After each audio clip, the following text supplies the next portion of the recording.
శ్రీ గురుభ్యో నమః శ్రీమాత్రే నమః. ఈ వీడియో చూడబోయే ముందు ఓం నమ శివాయ అని కమెంట్ చేయండి. రాత్రి యొక్క ఆఖరి ఆయామం అనగా బ్రహ్మముహూర్తం నందు నిద్ర నుండి మేల్కొనవలెను. ఉదయం సాయంత్రం సమయం నందు స్నానం ఆచరించవలెను. మలమూత్ర మార్గములను పాదములను ఎల్లప్పుడూ శుభ్రముగా ఉంచుకొనవలెను. నిత్యం శిరస్సు ముక్కు పాదముల యందు తైలమును ఉపయోగించుకొనవలెను. వెంట్రుకలు గోళ్ళు గడ్డమునందు రోమములు 15 రోజులకు 3 సార్లు హరించవలెను. పితృదేవతలకు పిండ ప్రదానం చేయువాడిగా ఉండవలెను. భయం లేకుండా ధైర్యవంతుడిగా ఉండవలెను.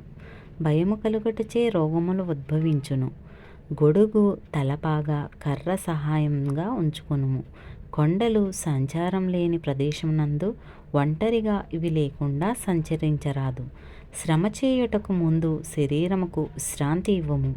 ఆలోచనలతో భోజనము చెయ్యరాదు. సకాలమునందు భోజనం చెయ్యవలెను.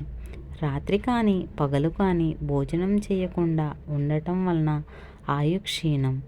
అజీర్ణం చేయుట తినన వెంటనే మరలా తినటం వలన గ్రహణి వ్యాధికి కారణం అగును. కాలం కాని కాలమునందు ఆహారం తీసుకోవటం వలన జఠరాగ్ని చెడును. అన్ని రకాల రుచులు అనగా తీపి చేదు కారం వగరు పులుపు ఉప్పు ప్రతిరోజు తీసుకొనుట అలవాటుగా చేసుకొనవలెను. ఎల్లప్పుడూ ఒకే రుచి తీసుకోవడం బలహీనతకి కారణం అగును.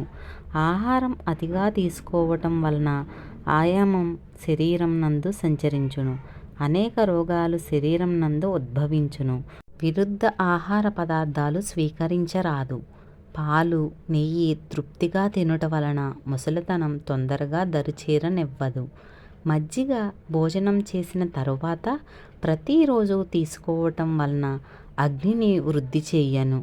విరుద్ధ ఆహార పదార్థాలు తీసుకోవటం వలన కలుగు విషములను గ్రహణి మొలలు మొదలగు రోగములను నివారించును. పెరుగునందు 4వ వంతు నీరు చేర్చిన ఆ మజ్జిగను క్రమం తప్పకుండా తాగవలను. ఇది అత్యంత గుణకారి. ప్రతి ఉదయం నోటి యందు నువ్వుల నూనె పోసుకొని తెల్లటి నురగ వచ్చే వరకు పుక్కిలించి బయటకు విడవలెను. దీనిని దంతధావనం చేయుటకు పూర్వం చేయవలెను. ఆయిల్ పుల్లింగ్ అని వ్యవహరిస్తారు. దీని వలన దంతములు బలంగా అగును. దంతవ్యాధులు రానివ్వదు. నములు వానికి రుచి తెలియను. రాత్రి సమయం నందు పెరుగు నిషిద్ధం. అన్ని పాల కంటే ఆవు పాలు శ్రేష్టం. వృక్ష సంబంధమైన నూనెలలో అన్నింటికంటే నువ్వుల నూనె శ్రేష్టమైనది. నెయ్యిలన్నిటిలోనూ ఆవు నెయ్యి శ్రేష్టమైనది. పప్పు ధాన్యాలలో అన్నింటికంటే పెసలు శ్రేష్టమైనవి.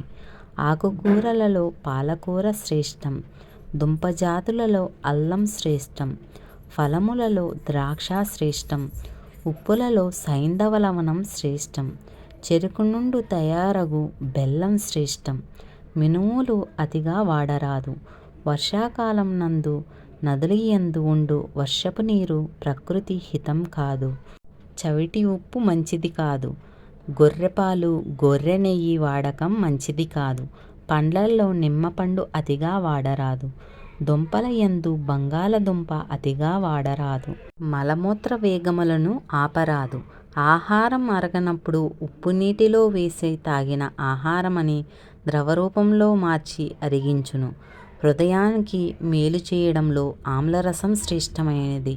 స్నానం శ్రమని తొలగించడంలో శ్రేష్టమైనది.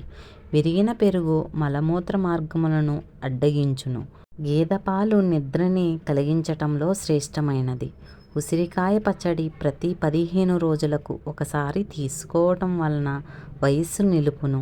నెయ్యి వాతముని పిత్తమును తగ్గించును. నువ్వుల నూనె వాతమును శ్లేష్మమును తగ్గించును. తేనె శ్లేష్మమును పిత్తమును తగ్గించును. కరక్కాయ ఎల్లకాలములలో వాడుకొనవచ్చు. ఇంగువ వాతము కఫమును తగ్గించును. ఆహార దోషములను కడుపు నుంచి మలరూపంలో బయటకు తోసివేయును. జఠరాగ్ని వృద్ధిపరుచును. ఉలవలు ఆమ్లపిత్త వ్యాధిని కలుగజేయును. మినుములు శ్లేష్మమును పిత్తమును వృద్ధి చేయును. అరటిపండు పాలతో మజ్జిగతో తినకూడదు, హానికరము. నిమ్మకాయ పాలతో, పెరుగుతో, మినపప్పుతో కూడి తినకూడదు. పాలు త్రాగడానికి ముందు కానీ, పాలు త్రాగిన అనంతరం కానీ నిమ్మరసం వాడరాదు. స్మృతి మద్యం వలన హరించును. మద్యం తాగరాదు. ఆహారానికి ముందు వ్యాయామం చెయ్యవలెను. వ్యాయామం వలన శరీరములు స్థిరత్వం పొందును. బ్రహ్మచర్యం ఆయువుని వృద్ధి పొందించును. నెలసరి సమయంలో స్త్రీ సంగమం వలన రోగాలు సంప్రాప్తించును. నపుంసకత్వము సంభవించును. గర్భవతి వ్యాయామం, తీక్షణమైన ఔషధాలు విడవలేను. మలమూత్ర సమయం నందు వేరే కార్యక్రమాలు చెయ్యరాదు. పిల్లలు, ముసలివారు, మూర్ఖులు, నపుంసకులు వీరితో ఎల్లప్పుడూ సఖ్యం చెయ్యరాదు. సంధ్యాకాలం నందు భోజనము, అధ్యయనం, స్త్రీ సంగమం, నిద్ర చెయ్యరాదు. రాత్రి సంచరించకూడని ప్రదేశముల యందు సంచరించకూడదు. మిక్కిలి వేగముగా ప్రవహించు జలం నందు స్నానం చెయ్యరాదు. స్నానం చేసిన వస్త్రముతో తలని తుడుచుకోకూడదు. బడలిక తీరకుండా, ముఖం కడుక్కోకుండా, వస్త్రము లేకుండా స్నానం చెయ్యరాదు. నోటికి ఆచ్ఛాదన లేకుండా ఆవలింత, తుమ్ము, నవ్వు ప్రవరింప చేయబడును. భూమిని గీయకూడదు. గడ్డి తుంచకూడదు. మట్టి పెడ్డల చేతితో నలపకూడదు. అవయములతో విషమగు చేష్టలు చెయ్యరాదు. ముక్కుతో శబ్దం చెయ్యకూడదు. పళ్ళు కొరకకూడదు. పైన చెప్పబడిన ఆరోగ్య రహస్య సూక్తులు తప్పక పాటించవలెను. ప్రతి 40 రోజులకు శరీరం నందు అనేక మార్పులు జరుగుతుంటాయి.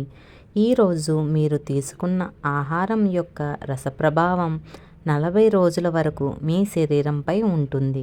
అందుకే దీక్షలు మండలం రోజులు ఉంటాయి. మండలం అనగా ఆయుర్వేద శాస్త్రం ప్రకారం 40 రోజులు. ఈ 40 రోజులు శుద్ధమైన ఆహారం, సాత్విక ఆహారం తీసుకొనటం వలన శరీరం శుద్ధి అవుతుంది. అదేవిధంగా ప్రతి 28 రోజులకి మనిషి రక్తంలో మార్పు సంభవించును. పాము కుబుసం విడిచినట్లే మనిషి కూడా చర్మకణాలను విడుస్తాడు. వాటిని మృతకణాలు అంటారు. ఆంగ్లమునందు డెడ్ స్కిన్ సెల్స్ అంటారు. ఇవి అత్యంత సూక్ష్మ రూపంలో ఉంటాయి. వీటి గురించి ఆయుర్వేదం ఎప్పుడో వివరించింది. రక్తం నందు మార్పు సంభవించు సమయంలో ఆ రోజంతా మగతగా ఉంటుంది. ఈ వీడియో కనుక మీకు నచ్చినట్లయితే ఓం నమః శివాయ అని కమెంట్ చేయండి. మన ఛానల్ని సబ్స్క్రైబ్ చేసుకోండి. పక్కనే ఉన్న బెల్ ఐకాన్ మీద క్లిక్ చేయండి. మరొక మంచి వీడియోతో మీ ముందుంటాను. సర్వే జన సుఖినో భవంతు.